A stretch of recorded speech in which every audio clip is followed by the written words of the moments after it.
Okay, so we're going to go ahead and continue on with our notes. So number 8 says to use the equation of the regression line to predict the airfare if the distance is 900 miles. Then we're going to record the prediction below, and then we'll fill in the rest of the table. Okay, so what we have, right, is our linear regression line that we found using the mean and the standard deviation and plugging it into our formula for the slope and the y-intercept. And so that equation that we got is y hat is equal to 83.27 plus 0.1174 times x. Okay, so I want to go ahead and predict what it's going to cost to be able to fly 900 miles by just putting in 900 into the x. So we have y hat is equal to 83.27 plus 0.1174 times that 900. Okay, and what that's going to be getting us is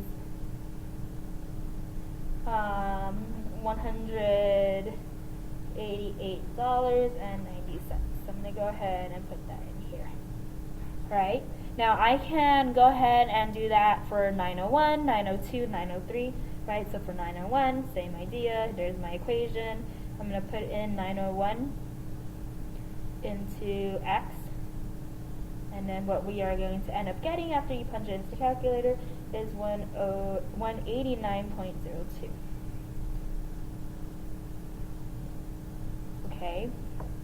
Now I'm going to go ahead and do that again, right, for 902. And what you're going to see happen is you're going to get 189.14. Okay. Now what you should be noticing is that there is a pattern that's happening, right? So I started at 90 cents, $88.90.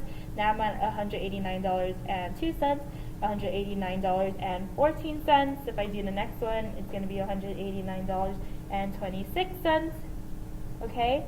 What you should be seeing is that I seem to just be increasing 12 cents every time I add an additional mile.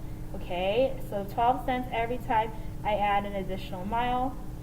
And so finally we're going to be at $189.50. Okay, so trust me, if you were to plug each of these into the actual formula, this is what you're going to be getting. And the thing that you should be noticing is that each time I add 1 mile, I am adding 12 cents to the fare. Right? And so 9, do you notice a pattern in this predictions? By how much dollars is each prediction higher than the preceding one, right? It is higher by 12 cents. And does this look familiar to us? Yeah. This is our slope, right? So if you think about what our slope was, V sub 1, it's 0.1174. Now money, we don't really talk about money like 11 cents and 74 hundredths, right? This we could round to 0.12, which is where that 12 cents is coming from. Okay? Now basically, because we see that pattern, we see this is how we could interpret slope. That every time you increase your x variable by 1, you're going up by however your slope is. Your y is going up by how much your slope is. Okay? And so for us to be able to interpret the slope in the context of this problem, I would say that for every 1 mile flown, right, the airfare increases by 12 cents. And here's what I'm going to add: on average. Okay, now the reason why I'm saying on average is because we know that this is a best fit line. That all of the data values aren't actually going onto this line perfectly, right? It's scattered around this best fit line. And so on average, it looks like you're increasing 12 cents by every mile that you add on.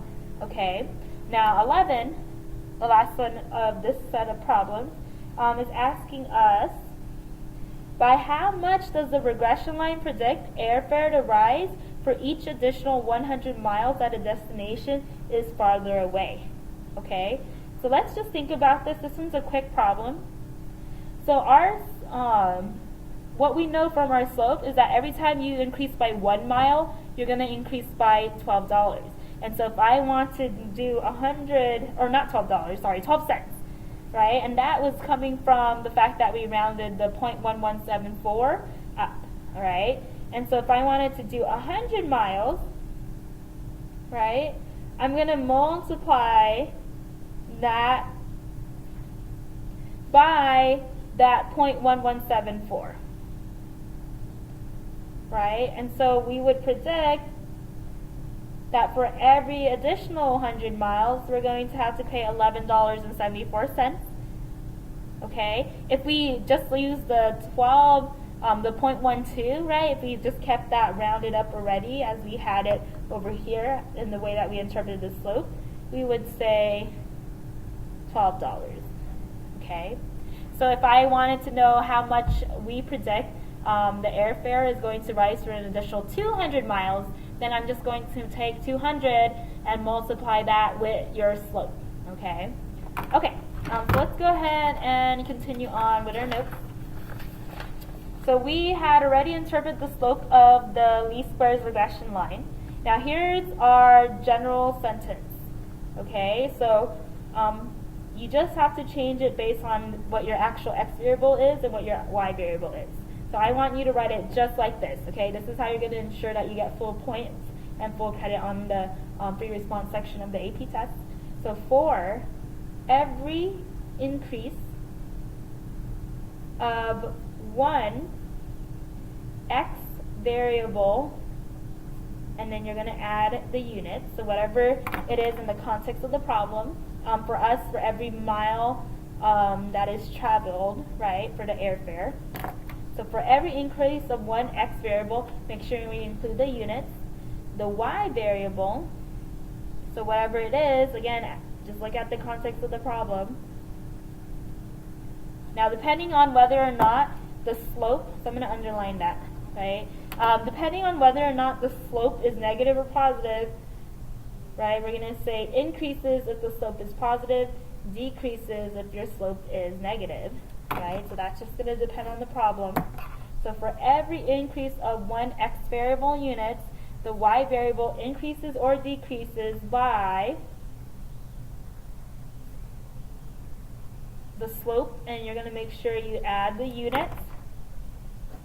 And you better say on average, okay, because we have to make sure that we make the graders know that we're very much aware that this line isn't fitting the data perfectly, all right? So for every increase of one x variable units, the y variable increases or decreases by the slope and add their units on average. So if I just flip back to what we had written in this one, right?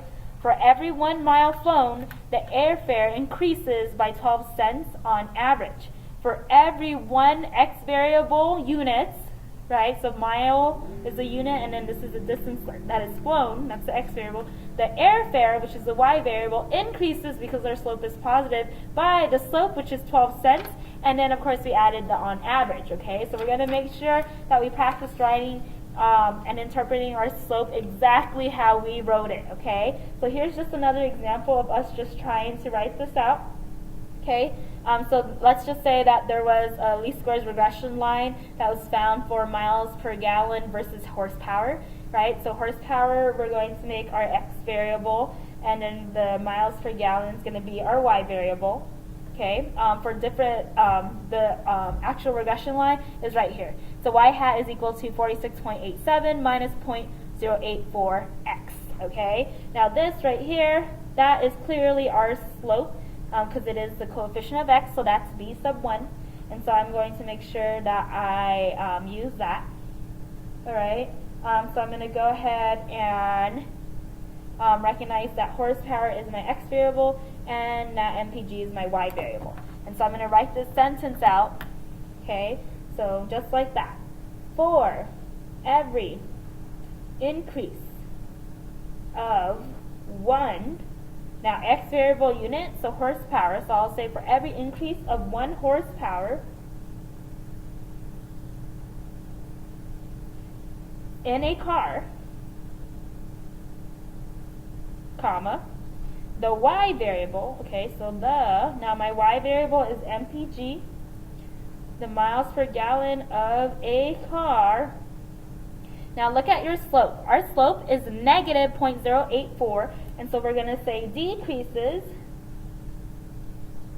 Okay, so that's this part of your sentence. So it decreases by my slope, negative 0.084, right? So 0.084. I'm not going to put that negative because that decreases is what tells me that it is negative. Okay.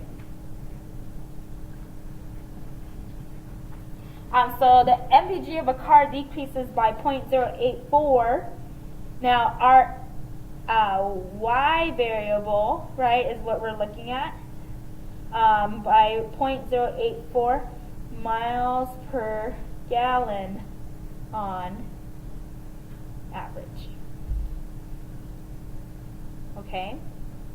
Now extrapolation. So this one we talked about already in a problem with the airfare versus distance, right? So extrapolation is basically when you are using an x value far outside the range of data given to predict a y value. Okay, now something that we have to have in our heads, is very important, is that extrapolation is not trustworthy. Okay, it is not trustworthy. Right? Now think about it, because we just did a problem in the distance versus airfare data, right? We only had x values. So going back to that data, our x values, the lowest one was 189, and then Denver, with a distance of 1,502 miles away, right? That was the biggest one. So our x values just go from 189 to 1,502, right? And so you cannot have an x value that it goes before 189 or surpasses it. Okay, it doesn't make sense. Now, just think about what we did. So number 6, we were like, okay, so what does this model predict if we had a city that was 2,842 miles away, right? $416.85 is what the model predicts, but the actual airfare was $198, right? So the model doesn't follow that data. So we have to just be really, really careful, okay? So let's just go ahead and write that down. Like, data, right, might not continue to follow that same type of linear relationship. Okay? Because next you know, like, it looks like from the scatter plot that you see that all the data has to be increasing, but maybe once you reach a certain point, it just starts going flat and nothing really changes in terms of the y, right? That's something that can happen and we don't see it, and so we cannot just use our linear regression line for any x value we want, because we can't really trust things that we cannot necessarily see. Okay. Now we have another important piece of information. This is known as the coefficient of determination. So we actually saw it today. This is basically the correlation squared. All right, so it's r squared, and we usually actually list it as a %. Okay. Now, what r squared does for us, it tells us and helps us understand what percentage of the changes we see in y is due to the changes that we see in x, okay? And so when you write out a sentence, you would say that r squared % of the change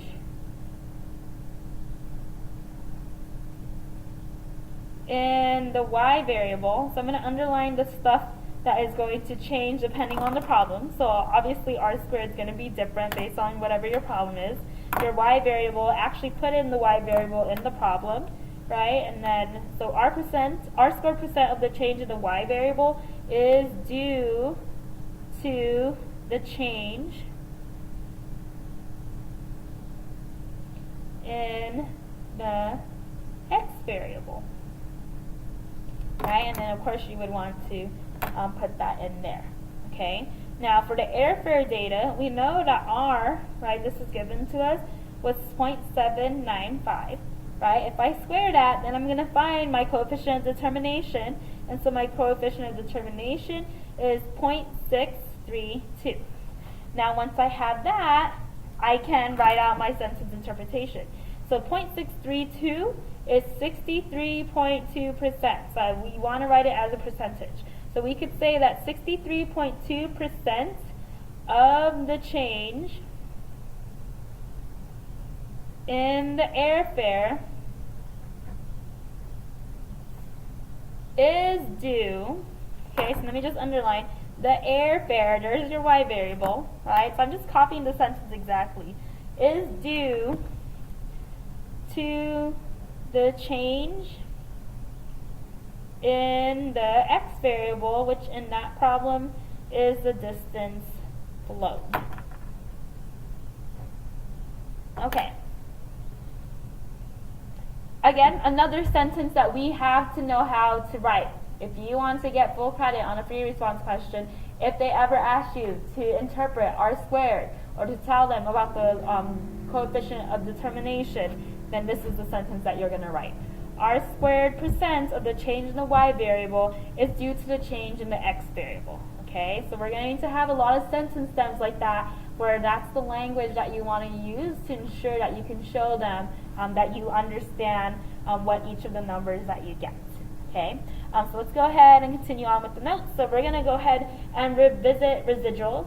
Okay, so residuals, the errors, right, is going to equal the actual y minus the predicted y.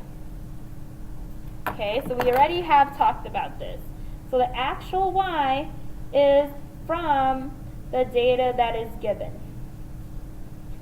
And your predicted y is from your least squares regression line. Okay, so I plugged in an x, and this is what I think y should have been.